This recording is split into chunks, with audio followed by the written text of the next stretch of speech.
नमस्कार दोस्तों, स्वागत है आपके अपने YouTube चैनल NCERT की पाठशाला में।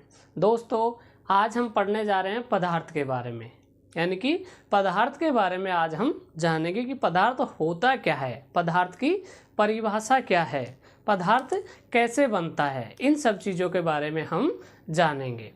तो पदार्थ जो होता है, पदार्थ का क्या होता है, कुछ द्रव्यमान होता है और कुछ निश्चित आयतन होता है। अगर हम पदार्थ के बारे में कहें तो पदार्थ की परिभाषा दे तो क्या कहते हैं, पदार्थ क्या है, जिसका कुछ द्रव्यमान हो तथा जिसका कुछ निश्चित आयतन हो, वो ही क्या कहलाता है, पदार्थ कहलाता है। क्या कहलाता है, पदार्थ कहलाता है।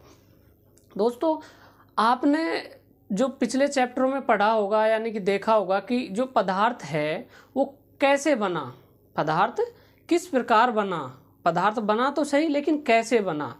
तो आपने देखा होगा कि पदार्थ की जो सबसे छोटी इकाई है, पदार्थ की सबसे जो छोटी इकाई है वो क्या है, परमाणु है। वो क्या है, परमाणु है। वैसे तो परमाणु के अंदर भी होता है अवपरमाणु, क्या होता है, अवपरमाणुक होता है, जिसमें क्या होता है, इलेक्ट्रॉन होते हैं, आपके प्रोटॉन होते हैं, न्यूट्रॉन होते हैं। ये किसके अंदर आते हैं, अवपरमाणु के अंदर आते हैं। तो परमाणु होता है, वो क्या होती है, पदार्थ की सबसे छोटी इकाई है। यानी कि पदार्थ किससे मिलकर बना है, परमाणुओं से मिलकर बना है। यानी कि पदार्थ हम कह सकते हैं पदार्थ किससे मिलकर बना है, परमाणुओं से मिलकर बना है। अब कैसे बना है, जब परमाणु होते हैं तो दो या दो से अधिक परमाणु मिलकर किसका निर्माण कर लेते हैं, अणु का निर्माण कर लेते हैं। किसका निर्माण करते हैं, अणु का निर्माण करते हैं। और दो या दो से अधिक अणु मिलकर किसका निर्माण करते हैं, पदार्थ का निर्माण कर लेते हैं। किसका निर्माण करते हैं, पदार्थ का निर्माण करते हैं। तो हम कह सकते हैं सबसे पहले तो क्या आता है आपके, अवपरमाणु। क्या आएगा आपका, अवपरमाणु। और अवपरमाणु में क्या आते हैं आपके, इलेक्ट्रॉन, प्रोटॉन और न्यूट्रॉन आते हैं। जब अवपरमाणु किसके अंदर पाया जाता है, परमाणु के अंदर। दो या दो से अधिक परमाणु मिलकर किसका निर्माण कर लेते हैं, अणुओं का निर्माण करते हैं। और दो या दो से अधिक अणु मिलकर किसका निर्माण कर लेते हैं, किसी भी पदार्थ का निर्माण कर लेते हैं। किसका निर्माण करते हैं, पदार्थ का निर्माण करते हैं। तो हम पदार्थ की परिभाषा दे सकते हैं, पदार्थ होता क्या है। तो हम पदार्थ की परिभाषा दे सकते हैं कि वे सभी वस्तुएं जिनका, वे सभी वस्तुएं जिनका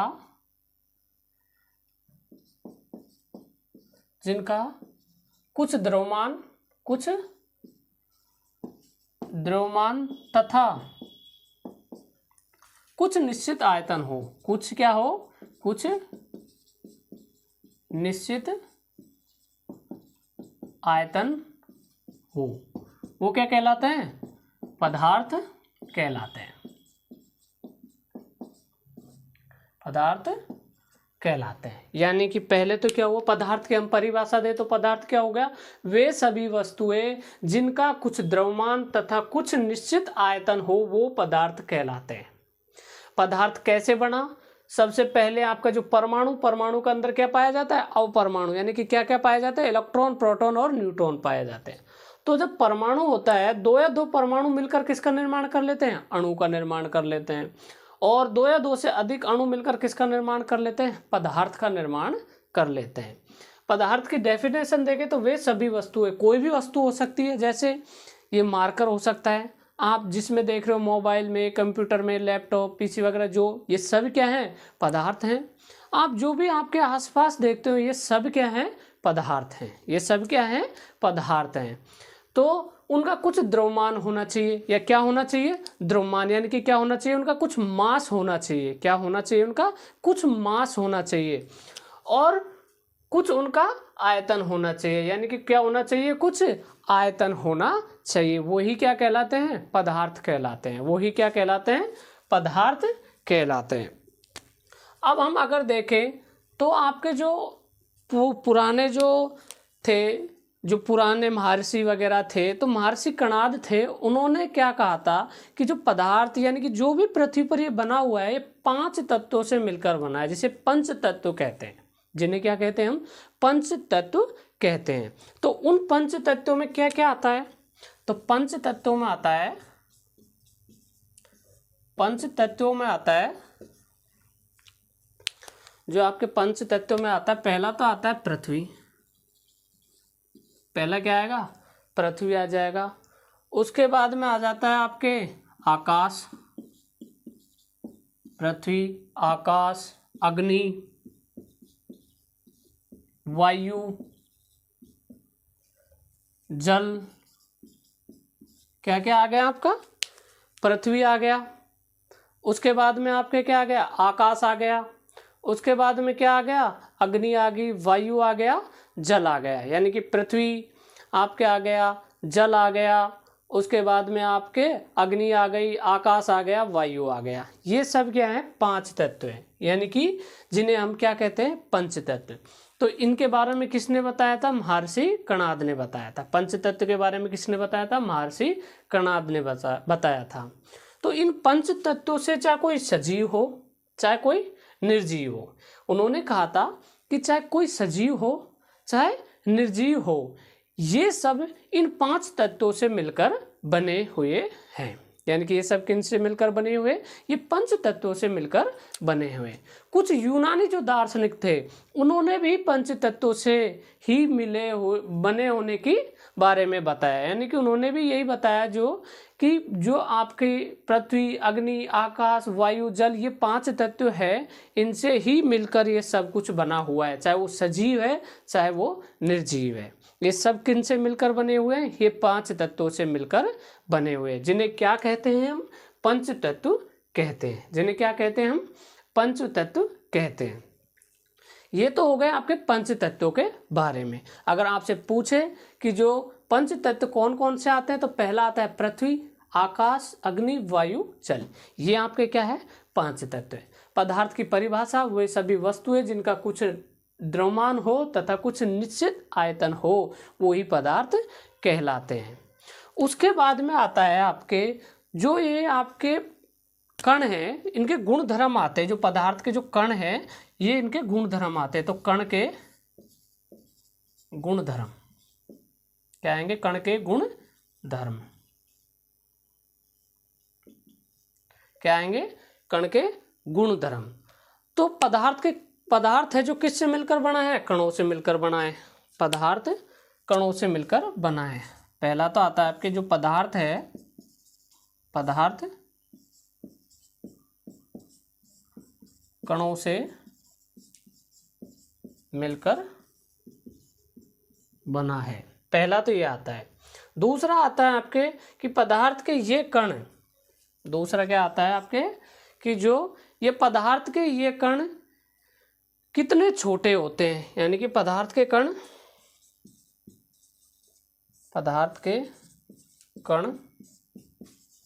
कितने छोटे होते हैं। देखो, पहला आता है आपकी जो पदार्थ है वो क्या है, कणों से मिलकर बना है। यानी कि जो भी कोई भी पदार्थ है आपका, वो किन से मिलकर बना है, कणों से मिलकर ही बना हुआ है। दूसरा आता है आपके जो पदार्थ के कण है वो कितने छोटे होते हैं। यानी कि पदार्थ के कण कितने छोटे हो सकते हैं। तो इसके लिए हम एग्जाम्पल देखें। जैसे अगर मान लो कोई एक बाल्टी लो, आप उस बाल्टी में आप क्या डालो, पानी डालो। उस बाल्टी में क्या डालो, आप पानी डालो। तो उसमें पानी डालने के बाद में आप उसको शांत रख दो और उसमें क्या करो आप, पोटेशियम परमैंगनेट, क्या डालना है आपको, पोटेशियम परमैंगनेट, उसकी कुछ बूंदे डाल दो। जैसे हम उसमें कुछ बूंदे डाल दो, तो जो उस पूरे जो बाल्टी का जो कलर है, यानी कि जो पानी का कलर है, वो कैसा हो जाएगा, हल्का सा पिंक सा हो जाएगा। हल्का सा कैसा हो जाएगा, पिंक। यानी कि उसकी 2 बूंदों ने पूरे जल का क्या कर दिया, कलर बदल दिया। क्या कर दिया, कलर बदल दिया। इससे हम अनुमान लगा सकते हैं कि जो आपके कण हैं, पदार्थ के जो कण हैं, वो कितने छोटे हो सकते हैं। क्या अनुमान लगा सकते हैं कि पदार्थ के कण कितने छोटे हो सकते हैं। ये थे आपके कण के कुछ गुण धर्म, यानी कि जो पदार्थों के बारे में। अब आता है आपके एक विसरण आता है। क्या आता है आपके, विसरण आता है। क्या आता है आपके, विसरण आता है। विसरण होता क्या है? विसरण होता है कि जो भी आपके दो पदार्थों का स्वतः मिलना ही क्या कहलाता है? विसरण कहलाता है। यानी कि दो पदार्थों का स्वतः यानी कि स्वयं स्वतः मिलना ही विसरण कहलाता है। विसरण कहलाता है। तो हम कह सकते हैं कि जो पदार्थ है, दो पदार्थों का स्वतः मिलना ही क्या कहलाता है? विसरण कहलाता है। अगर विसरण की आपसे परिभाषा पूछे तो हम कह सकते हैं दो पदार्थों का स्वतः मिलना ही क्या कहलाता है? आपके विसरण कहलाता है। पदार्थ क्या होता है? जिसका कुछ निश्चित द्रव्यमान हो तथा उसका कुछ निश्चित आयतन हो, वो ही पदार्थ कहलाता है। पदार्थ किससे मिलकर बना है? कणों से मिलकर बना है। हम यहाँ पर देखें तो कह सकते हैं दो या दो से अधिक परमाणुओं से मिलकर क्या बनते हैं? अणु बनते हैं। और अणु मिलकर क्या बनाते हैं? पदार्थ का निर्माण करते हैं। तो ये थे आपके कुछ पदार्थ के जो कण है उसके कुछ गुणधर्मों के बारे में। यानी कि पदार्थ कितने छोटे हो सकते हैं तथा पदार्थ है जो कणों से मिलकर बना है। यानी कि पदार्थ किन से मिलकर बना है? कणों से मिलकर बना है। उसके बाद में आता है आपके जो आपके पदार्थ है, जो पदार्थ के जो कण हैं उनके अभिलाक्षणिक गुणधर्म के बारे में। क्या आता है? पदार्थ के जो आपके कण हैं उनके अभिलाक्षणिक गुणधर्म।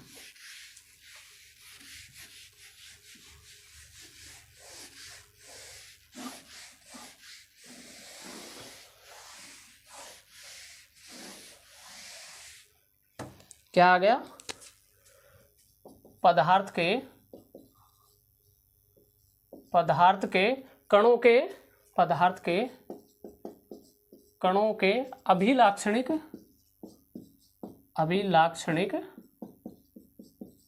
गुणधर्म। क्या आ गया आपके? पदार्थ के कणों के अभिलाक्षणिक गुणधर्म। तो इसमें पहला जो आपका गुणधर्म आ जाता है कि पदार्थ के जो कणों के बीच का क्या है? रिक्त स्थान।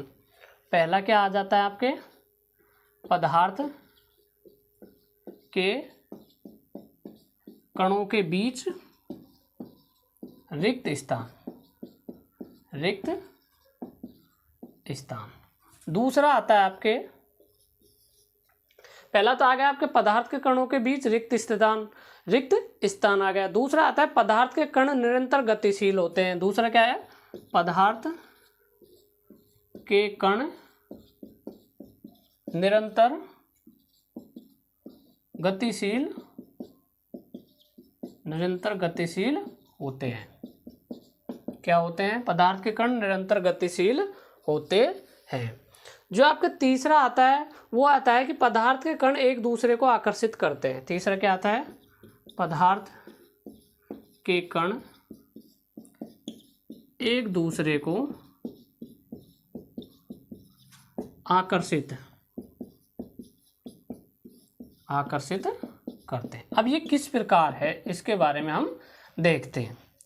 देखो, पदार्थ के कोई भी कणों के बीच में रिक्त स्थान कैसे होता है? जैसे मान लो हम एग्जाम्पल से समझते हैं, उदाहरण से हम देखें तो आप एक गिलास क्या लो? पानी का लो। एक गिलास लो, उसमें क्या करो? पानी भरो।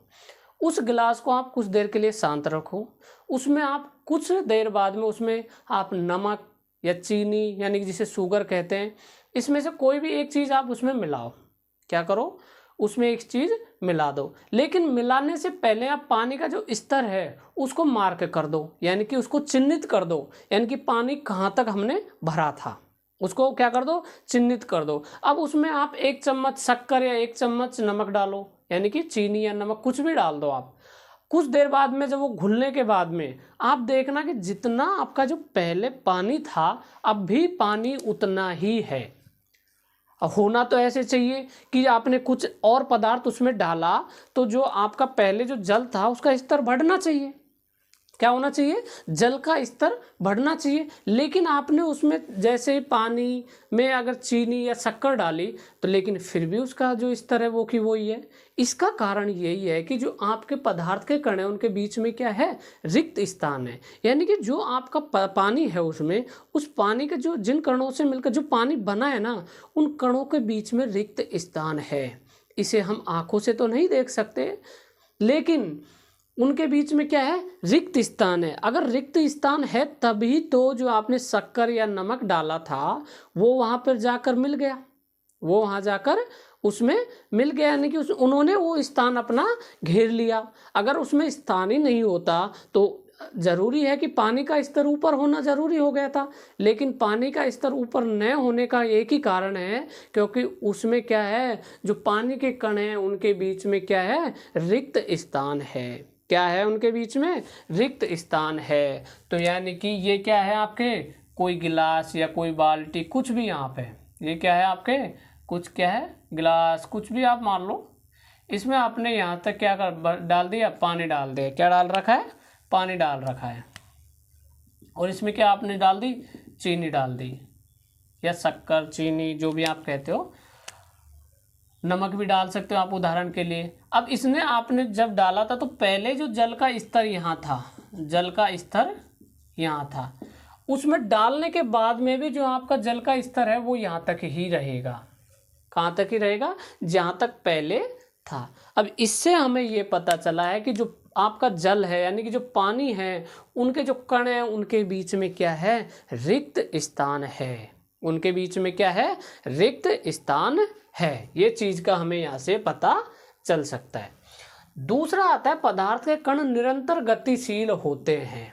दूसरा क्या आता है कि जो आपके पदार्थ के कण हैं वो निरंतर गतिशील होते हैं। अब ये कैसे, देखिए आप वापस से आप प्रैक्टिकल करने के लिए यानी कि इसका एग्जाम्पल के लिए हम समझ सकते हैं कि आप एक गिलास लीजिए, उसमें वापस एक पानी भरिए, उसको कुछ देर के लिए आप शांत रख दीजिए, यानी कि वो हिलना नहीं चाहिए।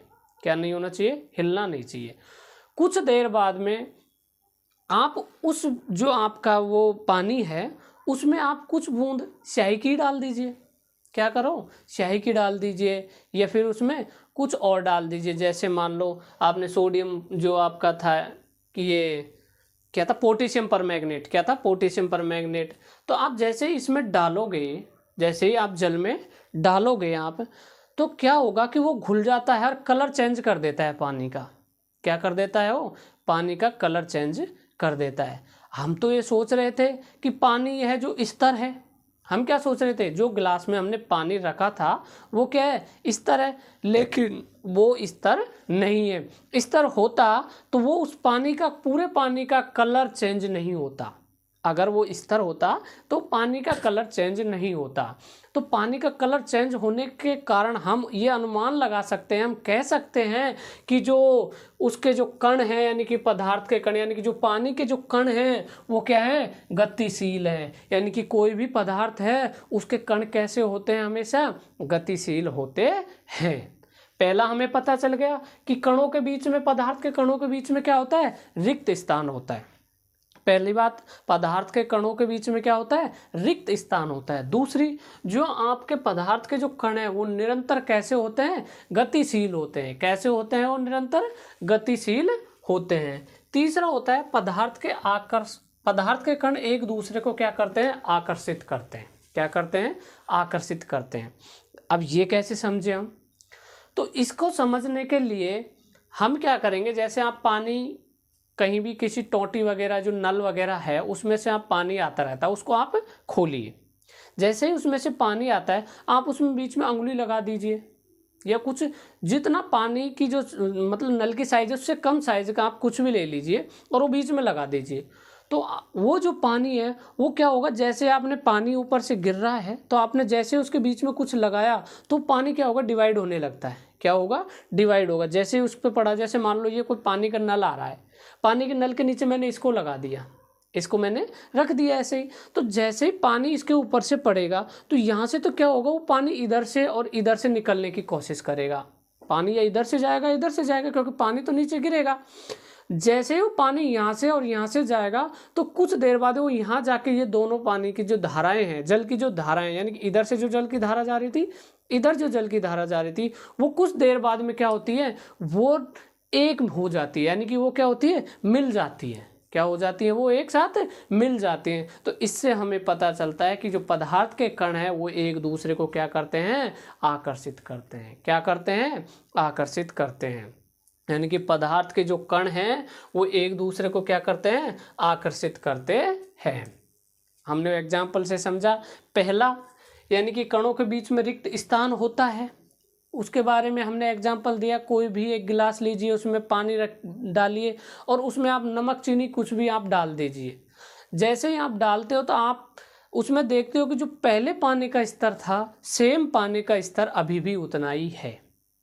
यानी कि जितना पहले पानी का स्तर था अभी भी पानी का स्तर उतना ही है। ये तो था आपके बीच के रिक्त स्थानों के बारे में। यानी कि उसके स्तर क्यों हैं, क्योंकि उन जो पदार्थ है उसके कण है, यानी कि जो पानी के जो पानी है वो पदार्थ है, उसके जो कण है यानी कि जो जल के जो कण हैं उनके बीच में क्या है, कुछ रिक्त स्थान है। और उन रिक्त स्थानों में जो आपने उसमें चीनी डाली या उसमें आपने नमक डाला, वो उसमें घुलकर उस रिक्त स्थान में चला गया। तो इससे हमें क्या पता चला कि जो भी पदार्थ है उनके कणों के बीच में क्या होता है, रिक्त स्थान होता है। ये तो था पहला पॉइंट। दूसरा था आपके कि पदार्थ के कण निरंतर गतिशील होते हैं। तो मैंने अभी आपको एग्जांपल दिखाया कि जैसे ही जल में हमने डाला तो कलर चेंज हो जाता है। क्या हो जाता है, कलर चेंज हो जाता है। तो यानी कि हमने तो पहले पानी स्तर रखा था, पहले तो पानी हमने स्तर था, लेकिन हमने जैसे ही उसमें कुछ, जैसे ही स्याही वगैरह डाली, कुछ बूंद डाली, तो जैसे ही उसका कलर चेंज हो जाता है। क्या हो जाता है, कलर चेंज हो जाता है। तीसरा आता है आपका, पदार्थ के कण एक दूसरे को आकर्षित करते हैं। यानी कि कोई भी जल की धारा है, यानी कि जल गिर रहा है कहीं से, आप उसके बीच में जैसे ऐसे जल गिर रहा है, यहाँ पर आप कुछ लगा दीजिए, कुछ भी लगा सकते हो आप। जैसे आपने यहाँ पर उसको रोकने के लिए कुछ लगाया तो क्या होगा कि जो जल की धारा है वो अब इधर और इधर बट जाएंगी।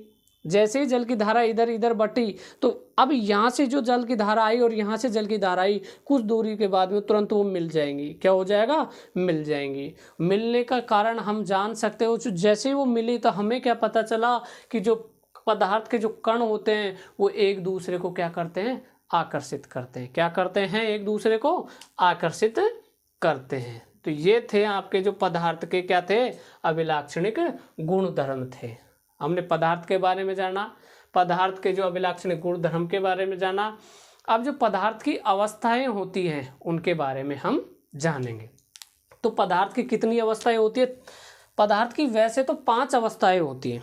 वैसे तो कितनी अवस्थाएं होती है, 5, लेकिन आपकी एनसीईआरटी में जो पदार्थ की अवस्थाएं बताई गई है 3 के बारे में। वैसे हम पढ़ेंगे 5 के बारे में ही बताएंगे हम आपको, लेकिन आपकी जो बुक में कितनी है, 3 है।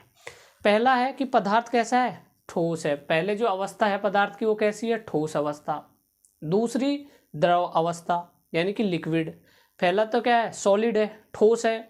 दूसरा आपके लिक्विड है यानी कि आपके कैसी है, द्रव है। तीसरी है गैस। तीसरी कौन सी है, गैस है।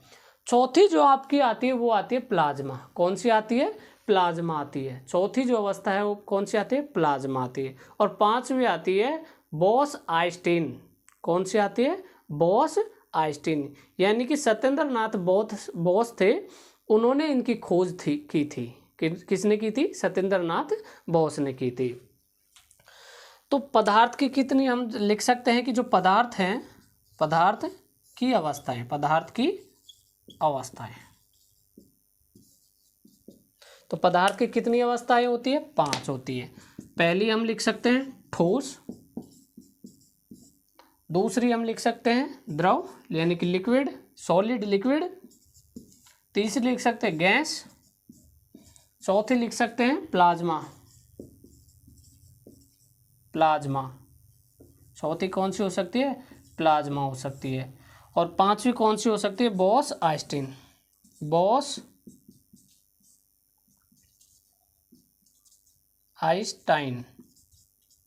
बोस-आइंस्टाइन। कौन सी होती है, बोस-आइंस्टाइन कंडेंसेट, कंडेंसेट, बोस-आइंस्टाइन कंडेंसेट। ये होती हैं आपकी 5 अवस्थाएं।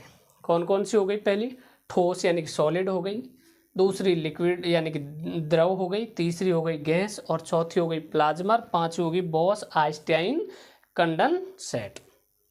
अब ये अवस्थाओं के बारे में हम पढ़ेंगे। तो जैसे ठोस के बारे में अगर हम देखें, ठोस के बारे में देखें तो हम आसपास देखते हैं जो भी हमको सॉलिड अवस्थाएं दिखती हैं वो सारी ठोस में दिखती है। जो भी सॉलिड है, जो हमें आसपास दिखाई देती हैं, जो भी सॉलिड दिखाई देती है वो सॉलिड है। लिक्विड में जैसे जल वगैरह, अब सॉलिड में क्या हो सकता है? जैसे मान लो पेन है, सॉलिड है। कोई पत्थर देख रहे हो आप, सॉलिड है। आपका मोबाइल एक ठोस है, सॉलिड है। ठीक है ना? तो ये सारे क्या है? सॉलिड अवस्था में। बाकी आपके लिक्विड अवस्था की बात करें तो लिक्विड में जैसे जल है, आपका क्या है? जल वगैरह जो भी तरलीय जो होते हैं वो लिक्विड किस में आएंगे? लिक्विड में आएंगे। और जो गैसें होती हैं जितनी भी सारी, वो किस में आएंगी? गैस में आएंगी। चौथी स्थिति आपकी प्लाज्मा होती है। चौथी स्थिति प्लाज्मा होती है। जो ये स्थिति कहाँ पाई जाती है? सन में पाई जाती है। किस में पाई जाती है? सन, सूर्य में। इसमें बहुत ज़्यादा हीट होती है। क्या होती है? ऊष्मा होती है, बहुत ही ज़्यादा गर्मी होती है। और जो पांचवी अवस्था है वो आपकी है बॉस-आइंस्टाइन कंडेंसेट। ये सत्येंद्रनाथ बोस ने इसके बारे में बताया था। किसने बताया था? सत्येंद्रनाथ बोस, जो कहाँ के थे? भारत के थे। तो ये थी आपकी 5 अवस्थाएं। अब हम इनके बारे में देख लेते हैं। जैसे मान लो ठोस का आकार कैसा होता है? निश्चित होता है। कैसा होता है ठोस का आकार? निश्चित होता है। लेकिन द्रव का आकार क्या होता है? निश्चित नहीं होता। द्रव का आकार जो आकार होता है वो द्रव निश्चित नहीं होता, अनिश्चित होता है। और जो आपकी गैस है इसका आकार भी कैसा होता है? अनिश्चित होता है। कैसा होता है? अनिश्चित होता है। अब जैसे मान लो ठोस है, ठोस का जो आयतन होता है वो निश्चित होता है, यानी कि ठोस का कुछ आयतन होगा। ठीक है, तो ठोस का आयतन कैसा होता है? निश्चित होता है। और जैसे द्रव है, द्रव का जो आयतन होगा वो भी निश्चित होगा, लेकिन गैस का जो आयतन होगा वो कैसा होगा? अनिश्चित होगा। क्या हो गया? लेकिन गैस का जो आकार होगा ना वो भी अनिश्चित होगा, तथा जो द्रव है उसका आकार भी कैसे होगा? अनिश्चित होगा। निश्चित तो सिर्फ ठोस का होगा, आकार तो सिर्फ ठोस का ही होगा। आकार किसका होगा? सिर्फ ठोस का होगा। द्रव और गैस का कोई आकार नहीं होगा। यानी कि ये जैसे इसमें ढालोगे वैसे ही चले जाए। जैसे जल है, पानी है, पानी कैसा है? लिक्विड है। आपने पहले कोई गिलास में पानी रखा तो गिलास की शेप ले लेगा। आपने उसको कोई कटोरी वगैरह में रखा तो कटोरी की शेप ले लेगा। आपने उसको जैसे फर्श पर फैला दिया तो फर्श के आकार में ले लेगा, जैसे फैल जाएगा पूरे। तो इसका आकार निश्चित नहीं होगा। गैस का आकार भी निश्चित नहीं होगा। क्यों? क्योंकि जैसे गैस आपने छोड़ा वो तो हवा में मिल जाएगी। गैस हो क्या होगी? आपने जैसे मान लो सिलेंडर होता है आपका गैस का खाना पकाने का, उसको जैसे वो गैस निकलती है वो बाहर हो जाती है, यानी कि उसका कोई आकार निश्चित नहीं होता। अब जो आपका होता है आकार तो सिर्फ ठोस का निश्चित होता है, जबकि द्रव और गैस का आकार अनिश्चित होता है, मतलब इनका कोई आकार नहीं होता। अगर आप आयतन के बारे में देखें तो ठोस का ठोस का तो आयतन कैसा होता है? निश्चित होता है। और द्रव का भी आयतन कैसे होता है? निश्चित होता है। यानी कि ठोस का आयतन होता है और द्रव का भी आयतन होता है, कुछ वॉल्यूम होता है। मतलब जैसे अगर आप पानी को आप गिलास में डाल रहे हो तो कुछ तो आयतन है उसका। पानी को आपने गिलास में डाला, किसी भी पात्र में डाला, तो मतलब उसका कुछ तो आयतन है। लेकिन गैस का क्या होगा? कोई आयतन नहीं होगा। क्या होगा? कोई आयतन नहीं होगा।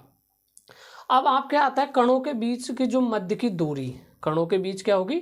मध्य दूरी। तो ठोस में जो कण होंगे ना वो कैसे होंगे? पास पास होंगे। कैसे होंगे? पास पास होंगे। जैसे ठोस के जो कण होंगे वो कैसे होंगे? पास पास होंगे। और जो आपके गैस है उसके कण थोड़े कैसे होंगे? दूर दूर होंगे। कैसे होंगे? दूर दूर होंगे। यानी कि ठोस के जो कण है वो थोड़े बिल्कुल पास पास होंगे, जबकि गैस के कण है जो थोड़ी दूर होंगे लेकिन पास पास होंगे। और जो आपके गैस है इसके जो कण हैं ये बहुत दूर दूर होंगे। तो यानी कि जैसे मान लो ये आपके ठोस है, ये क्या है? आपका कोई ठोस है। ये क्या है? आपका लिक्विड है। और ये क्या है? आपका कोई गैस फॉर्म में। क्या है? कोई गैस फॉर्म में। तो हम देखें इसमें अगर इनके जो कणों के जो मध्य आकर्षण बल है, यानी कि जो इनमें कण है वो कैसे होंगे। जैसे इसमें तो जो कण पाए जाएंगे ना वो इस प्रकार पाए जाएंगे, पास पास पास पास पास पास, बिल्कुल पास पास पाए जाएंगे। कैसे पाए जाएंगे? बिल्कुल पास पास पाए जाएंगे। जो आपके ठोस होगा उसके अंदर कैसे जो कण होंगे वो कैसे पाए जाएंगे, बिल्कुल पास पास होंगे। लेकिन ये तो आपका ठोस हो गया, लेकिन ये आपका द्रव, ये आपके क्या है द्रव, और ये क्या है आपके गैस। इसमें क्या होंगे, जो आपके जो इसके जो द्रव के जो कण होंगे ना, थोड़ी दूर दूर होंगे। कैसे होंगे, थोड़ी दूर दूर होंगे। कैसे होंगे, थोड़ी दूर दूर होंगे। कैसे होंगे, ये थोड़ी दूर दूर होंगे। और जो आपकी गैस हैं इनमें जो इनके कण होंगे ये बहुत ही दूर दूर होंगे। कैसे होंगे, बहुत ही दूर दूर होंगे। तो यानी कि देखो, जो ठोस के जो कण होते हैं वो कैसे होते हैं, बिल्कुल पास पास होते हैं, लेकिन द्रव के कण कैसे होते हैं, थोड़े दूर दूर होते हैं। और जो आपके गैस हैं उसके बहुत ही दूर होते हैं, यानी कि उसके और भी ज़्यादा दूर होते हैं। तो देखो, अगर कण ये पास पास हैं, ये क्या है, कण पास पास हैं, तो ये क्या, इनमें आकर्षण बल ज़्यादा होगा, इनमें आकर्षण बल ज़्यादा होगा। ये थोड़े दूर दूर है तो क्या इनमें आकर्षण बल और थोड़ा कम होगा, लेकिन ये बहुत दूर है तो क्या इनमें बिल्कुल कम होगा आकर्षण बल। जैसे आप 5 बच्चों को किसी पंक्ति में खड़ा करो, क्या करो आप, 5 को पंक्ति में खड़ा करो और उनको सट के ऐसे पकड़ लो, 5 ऐसे पकड़ ले। एक दूसरी पंक्ति बनाओ जिसमें भी 5 करो, उसमें क्या करो, ऐसे अंगुली पकड़ के रखो, और तीसरी जिसमें बस खाली दूर दूर हो। तो मेरे को एक बात बताओ, अलग करना सबको, सब जो 3 पंक्ति है इनमें से सबसे आसान किसको होगा अलग करना, जो दूर दूर खड़े, जो टच नहीं कर रहे इतने, और जो अंगुली पकड़ रखी है, थोड़ा हाथ पकड़ रखा है, उनको और थोड़ी मेहनत करनी पड़ेगी। लेकिन जो पास पास सट के ऐसे पकड़ के खड़े हुए हैं, क्या है, ऐसे पकड़ के खड़े हुए हैं, तो क्या उनको दूर करना और कठिन होगा। तो कह सकते हैं कि ये क्या है, पास पास हैं, तो इनमें जो आकर्षण बल होगा वो ज़्यादा होगा, यानी कि एक दूसरे को आकर्षण करने की जो क्षमता होगी वो ज़्यादा होगा। आकर्षण बल इनमें क्या होगा, बहुत ज़्यादा होगा। और ये इनमें जो आकर्षण बल होगा वो कम होगा, वो क्या होगा, थोड़ा कम होगा। इनसे तो कम होगा, लेकिन गैस से क्या होगा, ज़्यादा होगा। क्या होगा, ठोस से तो कम होगा आकर्षण बल, लेकिन गैस से क्या होगा, ज़्यादा होगा। और जो गैस में जो आकर्षण बल होगा वो बहुत ही कम होगा। क्या होगा, बहुत ही कम होगा। कहने का मतलब है, आप सीधा सा समझो अपनी भाषा में, ये अगर कोई ठोस चीज़ है तो मतलब इन्होंने क्या कर रखा है, जबर ऐसे पकड़ रखा है, खींच के एक दूसरे को क्या कर रखा है, ऐसे पकड़ रखा है एक दूसरे को, यानी कि इनका आकर्षण बल बहुत ज़्यादा है, ऐसे पकड़ रखा है। और जो ये आपके द्रव है, मतलब ये ठीक है, नॉर्मल ऐसे पकड़ रखा है, यानी कि ज़्यादा इनको प्रेशर दोगे तो ये छोड़ देंगे, लेकिन इनको नहीं छोड़ेंगे। इनको ये छोड़ेंगे तो टूट ही जाएंगे, ब्रेक ही हो जाएंगे, लेकिन ये छोड़ेंगे नहीं। इनमें क्या होगा, थोड़ा कम होगा जो बल, आकर्षण बल होगा, और इनमें बहुत ही कम होगा। क्या होगा, इनमें बहुत ही कम होगा। उसके बाद में आ जाता है आपके संपीड्यता। संपीड्यता मतलब क्या होता है, यानी कि प्रेशर है देना। क्या होगा, प्रेशर, यानी कि आप इसको, जो आपको इसको दबा सकते हो क्या, यानी कि इसको कितना दबा सकते हो, आप दबा ही नहीं सकते हो। यानी कि कोई ठोस चीज़ है, ये है, मैं इसको कुछ जोर से ऊपर से प्रेशर दूं, जोर से इसको मैं दबाऊं, तो क्या होगा, ये टूट जाएगा। क्या हो गया, टूट जाएगा। लेकिन अगर मैं इसको द्रव को दबाऊं तो इसमें इससे तो ज़्यादा होगा, यानी कि थोड़ा बहुत दब सकता है। और गैस को क्या होगा, इसमें सर्वाधिक होगा। सबसे ज़्यादा जो आपके संपीड्यता है वो सबसे ज़्यादा किस में होगी, गैस में होगी, और उसके बाद में किस में होगी, द्रव में होगी, और सबसे कम किस में होगी, ठोस में होगी। कहने का मतलब है आपका, प्रेशर को कौन ज़्यादा सहन कर पाता है सबसे, यानी कि इन तीनों में से प्रेशर को सबसे ज़्यादा कौन सहन कर पाता है। तो यानी कि क्या ठोस कर पाएंगे, नहीं, क्योंकि उनके कण तो ऑलरेडी पहले ही पास पास हैं। तो क्या वह दबाने पर और दबेंगे, नहीं, वो प्रेशर जैसे आप उन पर प्रेशर दोगे वो टूट जाएंगे। क्या होगा, वो टूट जाएंगे। लेकिन लिक्विड में हाँ, इनकी बजाय ये कण क्या है, थोड़े दूर दूर है, तो ये प्रेशर ले सकते हैं। तो यानी कि इनमें संपीड़ित इससे तो ज़्यादा होगा, लेकिन गैस से कम होगा।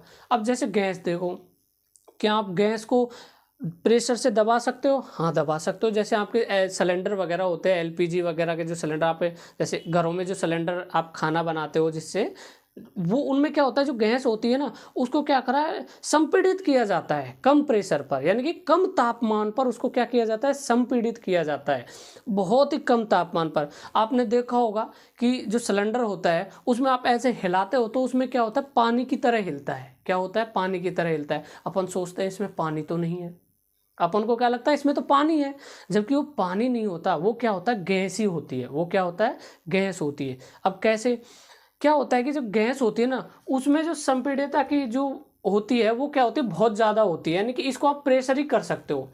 अगर आप गैस को बहुत कम टेम्परेचर कम रखो और गैस को जितना आप दबाओगे ना तो एक टाइम ऐसा आएगा कि दबाने पर वो क्या होगा, पास पास कण आ जाएंगे। क्या होगा, जो कण है ना बहुत पास पास आ जाएंगे, और बहुत पास पास का आने के कारण वो क्या हो जाएंगे, वो लिक्विड फॉर्म में बदल जाएंगे। कैसे बदल जाएंगे, लिक्विड फॉर्म में बदल जाएंगे।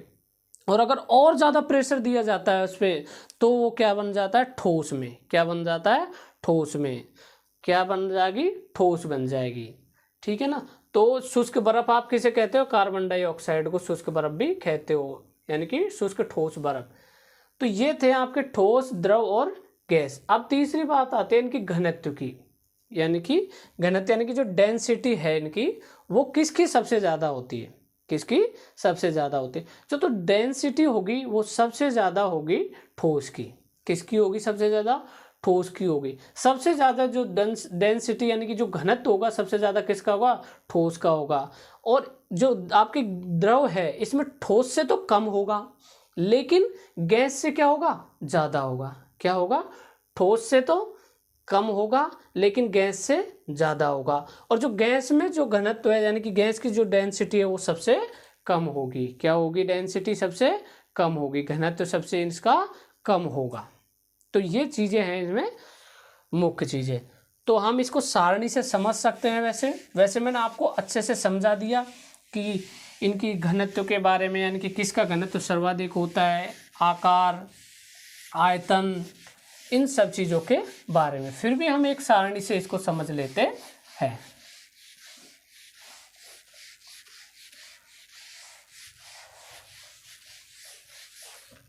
जैसे यानी कि पदार्थ की अवस्था है, क्या पढ़ रहे थे हम, पदार्थ की अवस्था। अगर पदार्थ की हम अवस्था पढ़ रहे तो देखो हम सारणी बनाए तो पहले तो उसका गुण कैसा होगा, क्या लिखेंगे हम, गुण लिखेंगे। दूसरा लिखेंगे यानी कि ठोस, द्रव और गैस, तीन चीज होंगी। तो पहली कौन सी होगी, ठोस, द्रव और गैस। हम प्लाज्मा और जो आपके पांचवी अवस्था होती है बॉस आइंस्टीन कंडेंसेट, उसके बारे में हम नहीं पढ़ेंगे इतना, क्योंकि हालांकि उसके बारे में आपको बता दिया जाएगा लेकिन वो आपके इस सिलेबस में नहीं है, प्रेजेंट में वो आपके इसमें नहीं है। बाकी उनके बारे में आपको पता होना चाहिए, वो हम आपको बता देंगे इसके बाद। तो जो पदार्थ के जो गुण और पदार्थ मतलब कौन कौन सी जो अवस्थाएं, तो जैसे मान लो पदार्थ का गुण पहले ले लेते हैं हम, आकार। पहले क्या ले लेंगे, आकार ले लेंगे। पहले क्या ले लेंगे, आकार ले लेंगे। अगर देखो हम आकार ले तो पहले ठोस का आकार कैसा होगा, क्या ले, हम अगर आकार ले यानी कि हम गुण के बारे में इधर लिखेंगे, कोई वस्तु कैसी है मतलब ठोस का कैसे, मतलब इसके बारे में, द्रव के बारे में, गैस में, ऐसे लिखेंगे। तो जो आपके आकार होगा किसका, जो ठोस का जो आकार होगा आपका वो कैसा होगा, वो कैसा होगा, निश्चित होगा। कैसा होगा, निश्चित होगा। हमने अभी देखा था कि जो ठोस का क्या होगा, आकार तो कैसा होगा, निश्चित होगा। और जो द्रव का जो आकार होगा वो कैसे होगा, अनिश्चित होगा। कैसा होगा, अनिश्चित होगा।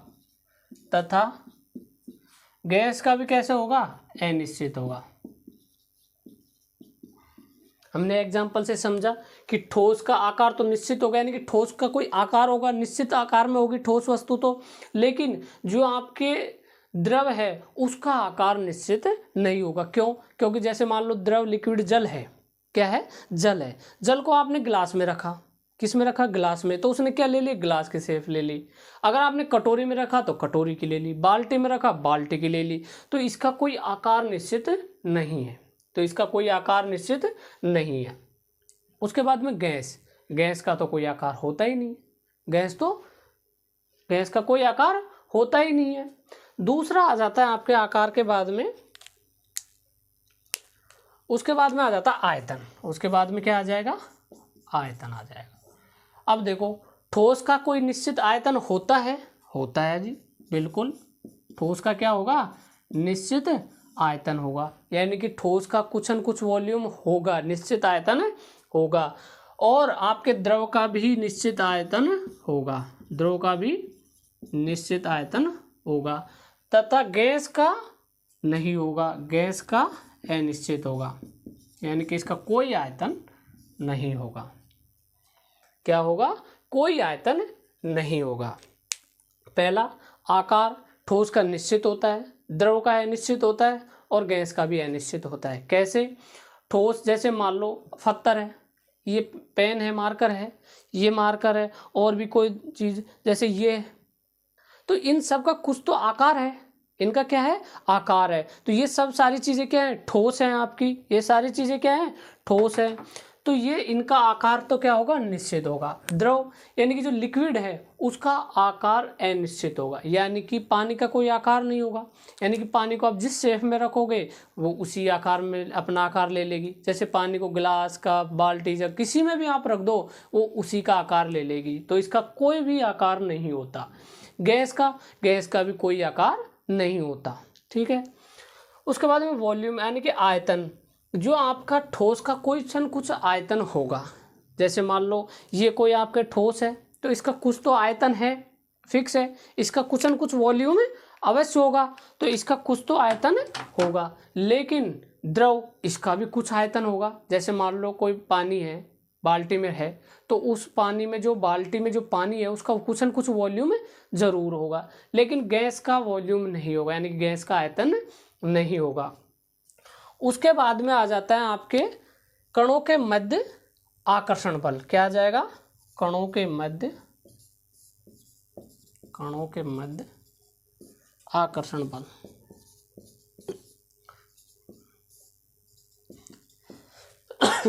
कणों के मध्य आकर्षण बल। अब देखो मैंने अभी बताया था आपको, ठोस के जो कण होते हैं उनके जो बीच आकर्षण बल होता है वो कैसा होता है, सर्वाधिक होता है। कैसा होगा, सर्वाधिक होगा। यानी कि जो ठोस के जो कण होते हैं वो कैसे होते हैं, बिल्कुल पास पास होते हैं, और अगर पास पास है तो उनमें आकर्षण बल का जो आकर्षण बल है वो कैसा होगा, बहुत ज़्यादा होगा। कैसा होगा, बहुत ज़्यादा होगा। यानी कि कोई पास पास अगर पकड़ के खड़े हैं एक दूसरे, क्या उनको अलग करना आसान होगा, नहीं। और कोई थोड़े दूर दूर खड़े हैं तो उनको अलग अलग करना आसान होगा, तो ठोस चीज़ में जो आपके आकर्षण बल होगा वो कैसा होगा, सर्वाधिक होगा। जो द्रव होता है, द्रव में क्या होगा, ठोस से तो अधिक होगा, ठोस से तो कम होगा, ठोस से तो कम, तथा गैस से अधिक होगा। क्या होगा, गैस से अधिक होगा। यानी कि द्रव में क्या होगा, ठोस से तो कम हो जाएगा लेकिन गैस से क्या हो जाएगा, अधिक हो जाएगा। तीसरा आता है आपका गैस। क्या आ जाएगा, गैस। इसमें क्या होगा, आपके नगण्य होगा, यानी कि बहुत होगा ही नहीं, कोई मामूली सा। क्या होगा, इनमें आकर्षण बल होगा ही नहीं। उसके बाद में आ जाता है आकर्षण बल के बाद में आपका आ जाता है संपीड्यता। क्या आ जाता है, संपीड्यता। इसमें देखो जो आपके ठोस है इसमें कैसे होगी, इसमें क्या होगी, नगण्य होगी। कैसे होगी, नगण्य होगी। यानी कि इसको कितना भी प्रेशर दो, ये अगर ज़्यादा प्रेशर दोगे तो क्या होगी, टूट जाएगी। कैसे होगी, टूट जाएगी। क्या होगा इसका, टूट जाएगी। द्रव में क्या होगा, ठोस से तो क्या हो जाएगा, अधिक हो जाएगा, लेकिन गैस से क्या होगा, कम होगा। ठोस से अधिक तथा गैस से कम। और जो गैस में जो संपीड्यता होगी वो कैसे होगी, सर्वाधिक होगी। कैसे होगी, सर्वाधिक होगी। यानी कि सबसे अधिक जो संपीड्यता होगी वो किस में होगी, गैस में होगी। यानी कि गैस को क्या कर सकते हो, आप प्रेशर दे सकते हो। उसके बाद में आती है आपकी घनत्व। उसके बाद में क्या आएगा आपका, घनत्व, यानी कि डेंसिटी। क्या आएगा, घनत्व आएगा। जो घनत्व है वो क्या होगा, जो आपके ठोस है उसका घनत्व तो कैसा होगा, सर्वाधिक होगा। कैसा होगा, सर्वाधिक होगा। यानी कि जो ठोस है उसका जो घनत्व होगा कैसा होगा, सर्वाधिक होगा। लेकिन जो द्रव है इसमें क्या होगा, ठोस से तो कम होगा, ठोस से तो कम होगा, तथा गैस से अधिक होगा, गैस से अधिक होगा। क्या होगा इसमें, ठोस से तो कम होगा तथा गैस से अधिक होगा। और जो आपके गैस है इसमें क्या होगा, न्यूनतम होगा। जो आपका डेंसिटी यानी घनत्व का मान कैसा होगा, न्यूनतम होगा। कैसा होगा, न्यूनतम होगा। ये थी आपके पदार्थ की अवस्थाएं। यानी कि पदार्थ की कितनी अवस्थाएं हैं, वैसे तो 5 होती है। कौन कौन सी, ठोस यानी कि सॉलिड, लिक्विड यानी कि द्रव, और गैस। 3 तो हमने पढ़ी, चौथी होती है प्लाज्मा, 5वीं होती है बॉस आइंस्टाइन कंडेंसेट। क्या होती है, बॉस आइंस्टाइन कंडेंसेट।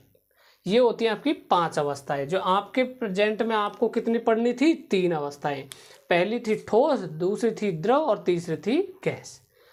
ठोस की हमने देख लिया, इनका यानी कि आकार निश्चित होता है, आयतन भी निश्चित होता है, जो इनका आकर्षण बल होता है सर्वाधिक होता है, तथा इनकी जो संपीड़ितता होती है यानी कि जो प्रेशर, यानी कि अगर हम इस पर प्रेशर देंगे तो टूट जाएगा, तो यानी कि ये क्या होगी, नगण्य यानी कि बहुत कम होगी, और इसका डेंसिटी सबसे अधिक होगी। द्रव में जो आकार तो अनिश्चित होगा, क्योंकि पानी का कोई आकार नहीं होता, लिक्विड चीज़ों का कोई आकार नहीं होता, लेकिन आयतन इनका निश्चित होता है, यानी कि वॉल्यूम इनका क्या होता है, निश्चित होता है। और जो इनमें आपके आकर्षण बल होगा वो ठोस से तो कम होगा, लेकिन आपके गैस से ज़्यादा होगा। और जो इसकी संपीड़ितता होती है वो ठोस से अधिक होगी तथा गैस से क्या होगी, कम होगी। और जो इसका डेंसिटी होगा वो ठोस से तो कम होगा तथा गैस से अधिक होगा। गैस का आकार अनिश्चित है, आयतन भी अनिश्चित है, और जो आपका आकर्षण बल है वो नगण्य है, यानी कि बहुत कम है। और जो इसकी संपीड़ितता है सर्वाधिक होगी, यानी कि सर्वाधिक संपीड़ितता किसकी होगी, गैस की होगी। और जो इसकी डेंसिटी होगी वो कैसी होगी, न्यूनतम होगी। कैसी होगी, न्यूनतम होगी। तो ये थी आपकी पदार्थ की अवस्थाएं। ये क्या थी आपकी, पदार्थ की अवस्थाओं के बारे में। यानी कि पदार्थ की अवस्थाएं कितनी होगी, 3 अवस्थाएं आपने पढ़ ली। वैसे कितनी होती है, 5 अवस्थाएं होती है। कितनी होती है, 5 अवस्थाएं होती है। अब क्या होता है कि जो पदार्थ है वो अपनी अवस्थाओं को बदल सकता है। कैसे, यानी कि पदार्थ अपनी अवस्थाओं को कैसे बदलता है। जैसे पदार्थ मान लो पहले बर्फ़ है, तो बर्फ़ पानी बन गई, पानी का भाप बन गया। ये किस कारण से होता है, कैसे होता है, इन चीज़ों के बारे में हम जानेंगे। यानी कि अपनी अवस्था कैसे चेंज कर लेते हैं, ये क्या करते हैं, अपनी अवस्था कैसे चेंज कर लेते हैं, इनके बारे में हम पढ़ेंगे। तो अगला पॉइंट आ जाएगा, पदार्थ अपनी अवस्थाएं बदल सकता है। क्या लिख सकते हैं हम, पदार्थ अपनी अवस्थाएं बदल सकता है। पदार्थ क्या कर सकता है, अपनी अवस्थाएं बदल सकता है। अब वो कैसे बदल सकता है वो देखते हैं। पहले होता है तापमान के प्रभाव से। पहला क्या लिख सकते हैं, तापमान के प्रभाव से, तापमान के प्रभाव से। दूसरा होता है दाब के प्रभाव से, दाब के प्रभाव से। तो देखो तापमान के प्रभाव से कैसे बदलता है, यानी कि तापमान के प्रभाव से कैसे बदलता है। अब देखो तापमान के प्रभाव में कुछ पॉइंट है जिनके बारे में हम जान लेते हैं। तो पहला गलनांक, गलनांक पहला कौन सा हो गया, गलनांक। दूसरा आ जाता है आपके क्वथनांक। क्या आ जाएगा, क्वथनांक आ जाएगा। उसके बाद में आ जाएगा आपका तीसरा आ जाएगा क्वथनांक, ऊर्ध्वपातन, ऊर्ध्वपातन आ जाएगा। क्या आ जाएगा, ऊर्ध्वपातन। उसके बाद में आ जाते हैं कि आपकी गुप्त ऊष्मा वगैरह है, यानी कि गुप्त ऊष्मा लिख सकते हैं अपन, गुप्त ऊष्मा भी, यानी कि संगलन की प्रसुप्त ऊष्मा, ये क्या होती है, इनके बारे में हमें पता होना चाहिए। उसके बाद में जैसे मान लो कोई ठोस अवस्था है, कैसी है ये, कोई आपकी ठोस अवस्था है, ये कैसी है आपकी ठोस अवस्था है, ये आपकी द्रव अवस्था, और ये आपकी क्या हो गई गैसीय अवस्था। कैसी हो गई गैसीय अवस्था, कैसी हो गई गैसीय अवस्था।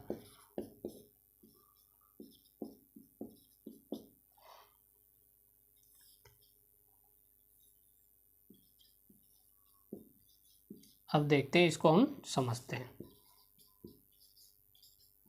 अवस्था कैसे चेंज होती है। जैसे मान लो कोई चीज़ ठोस है, क्या है ठोस है, जैसे हम एग्जांपल ले ले बर्फ़ का, क्या ले सकते हैं हम बर्फ़ का ले सकते हैं। तो जैसे ही बर्फ़ आपने क्या किया, उसको ऊष्मा दी, क्या दी ऊष्मा दी। जैसे मान लो क्या करो आप, कोई भी एक बर्फ़ का टुकड़ा लो, उसको क्या करो आप गर्म करो, क्या करो आप गर्म करो। जैसे ही आप उसको गर्म करते हो, यानी कि उसमें हीट देते हो, आप ऊष्मा देते हो, तो वो जो आपकी जो ठोस है यानी कि जो बर्फ़ है, वो क्या करती है आपकी लिक्विड फॉर्म में कन्वर्ट होने लगती है। क्या होती है लिक्विड फॉर्म में कन्वर्ट, यानी कि वो किस में बदलने लगती है, जल में बदलने लगती है। और जैसे ही आप उसको और ज़्यादा ऊष्मा दोगे तो वो किस में बदल जाएगी, गैस में बदल जाएगी। किस में बदल जाएगी, गैस में, यानी कि वाष्प बन जाएगी। किस में बदल जाएगी, गैस में बदल जाएगी। अगर कोई गैस है, क्या है गैस है, अगर वही पानी की जो आपकी गैस है जो वाष्प बनी थी, आप उस वाष्प को शीतलन दो, यानी कि उसको क्या करो आप ठंडा करो। क्या करोगे आप ठंडा करो, तो आप एक समय आएगा कि ठंडा करने पर जो गैस है वो किस फॉर्म में बन जाएगी, लिक्विड फॉर्म में बन जाएगी। किस फॉर्म में बन जाएगी, लिक्विड फॉर्म में बन जाएगी, यानी कि वो क्या बन जाएगा, उसका द्रव बन जाएगा। क्या बन जाएगा, द्रव बन जाएगा। और उसको और शीतलन दोगे, यानी कि और ठंडा करोगे यहाँ पे, तो वो वापस से क्या बन जाएगी, ठोस बन जाएगी। क्या बन जाएगी, ठोस बन जाएगी। यानी कि पदार्थ क्या कर रहा है, अपनी अवस्थाएं क्या कर रहा है, बदल रहा है। क्या कर रहा है, बदल रहा है। तो पहली अवस्था कैसे बदली उसने, ऊष्मा से, यानी कि उसको क्या किया, उस पर तापमान का क्या पड़ा, प्रभाव पड़ा। क्या पड़ा, तापमान का प्रभाव पड़ा। क्या पड़ा, उसके तापमान पर जैसे ही उसके ऊपर प्रभाव पड़ा, तो उसको क्या बदल दिया उसने, जो ठोस थी वो किस में बदल गई, लिक्विड में बदल गई। किस में बदल गई, लिक्विड में। उसको और जो टेम्परेचर दिया तो वो किस में बदल गई, गैस में बदल गई। किस में बदल गई, गैस में। अगर हमने गैस को शीतलन दी, यानी कि उसको ठंडा किया गैस को, जो वाष्प बनी थी, तो वो वापस से क्या बनने लग जाती है, लिक्विड फॉर्म में, यानी कि पानी बन जाएगा।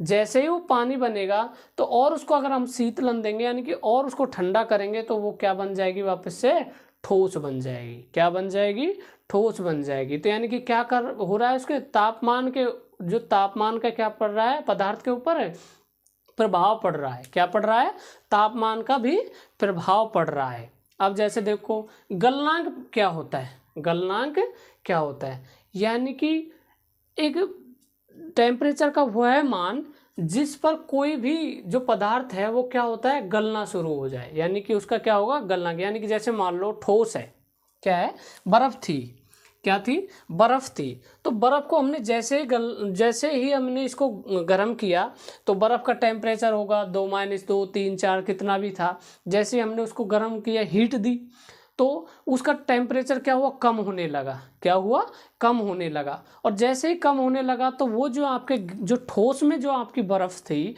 वो किस में बदलने लग गई, किस में बदलने लग गई, द्रव में बदलने लग गई। किस में बदलने लग गई, द्रव में बदलने लग गई। तो यानी कि क्या हुआ, उस ठोस का गलना शुरू हुआ। तो जिस पॉइंट पे जो ठोस था वो गलना शुरू हुआ, यानी कि उसका पानी, यानी कि लिक्विड बनना शुरू हुआ, वही उसका क्या होता है, गलनांक पॉइंट कहलाता है। वो क्या कहलाता है, गलनांक पॉइंट कहलाता है। उसके बाद में आता है क्वथनांक। क्या आता है, क्वथनांक आता है।